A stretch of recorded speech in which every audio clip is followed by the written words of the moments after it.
नमस्कार, आप सबका स्वागत है हमारे चैनल नेक्स्ट 9 न्यूज में। मेरा नाम है दीपक गुप्ता। गुजरात चुनाव की तैयारियों में हर एक पार्टी नजर आ रही है। जहां केजरीवाल की रणनीतियां देखने को मिल रही हैं, तो मोदी शाह की जोड़ी भी लगातार बैठकें कर रही है कि कैसे गुजरात चुनाव को फिर से जीता जाए। लेकिन कांग्रेस पार्टी ने भी अपने नए अध्यक्ष मल्लिकार्जुन खड़गे के आने के बाद तैयारियां शुरू कर दी हैं। अशोक गहलोत ने शुक्रवार यानी कल के दिन ही बड़ी बैठकें की और उस बैठकों का कई सारा निष्कर्ष भी निकला।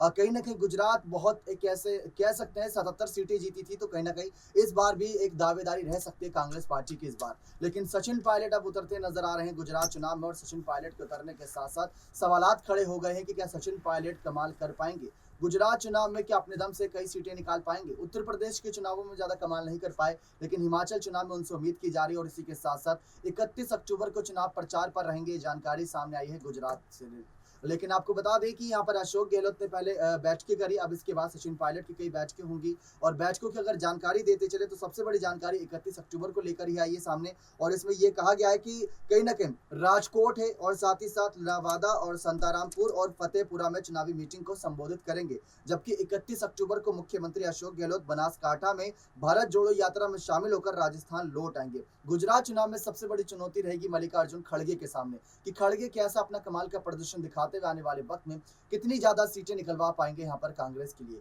गांधी परिवार को लेकर सवालात किए गए कि गांधी परिवार अभी तक शिरकत करता क्यों नहीं नजर आया। तो गांधी परिवार शायद इस बार अपने आप को आगे ना रखते हुए कांग्रेस पार्टी को आगे रखेगा और कांग्रेस पार्टी को जीत दिलाना चाहता है, ना कि गांधी परिवार खुद अपने आप को आगे बढ़ाना चाहते हैं। ये सारी खबरें निकलकर सामने आई। लेकिन गुजरात चुनाव को लेकर जैसे तमाम खबरें निकलकर सामने आ रही है एक एक करके कि गुजरात चुनाव में अब सचिन पायलट की भी एंट्री हो चुकी है, और साथ ही साथ अशोक गहलोत तो सक्रिय नजर आ ही रहे हैं। लगातार वो रणनीति बना रहे हैं कि किस सीट से किसको उतारा जाए, क्योंकि हार्दिक पटेल जैसे कई ऐसे नेता हैं जिन्होंने इस्तीफा दिया था कांग्रेस पार्टी से कुछ ही महीनों पहले, तो उसको भी कवर करना है। जल्द से जल्द वहां पर अपनी चुनावी रणनीतियों को तैयार करना। अब देखना दिलचस्प होगा कि राजस्थान की सत्ता के बाद क्या पायलट और गहलोत की जोड़ी गुजरात चुनाव में कोई बड़ा कमाल कर पाएगी। अगर ऐसा होता है तो राजस्थान चुनाव से पहले भी बड़ी मुश्किलें आ जाएंगी कांग्रेस के आलाकमान के सामने कि कैसे सचिन पायलट पर और अशोक गहलोत के पदों को लेकर फैसला करें। लेकिन गुजरात चुनाव में अब सचिन पायलट की एंट्री हो ही चुकी है और पर्यवेक्षक बनाए गए हिमाचल चुनाव में। देखना दिलचस्प होगा कि आने वाले वक्त में गुजरात चुनाव को जीतने के लिए मोदी शाह और केजरीवाल के खिलाफ सचिन पायलट की क्या रणनीति रहती है, जिससे वो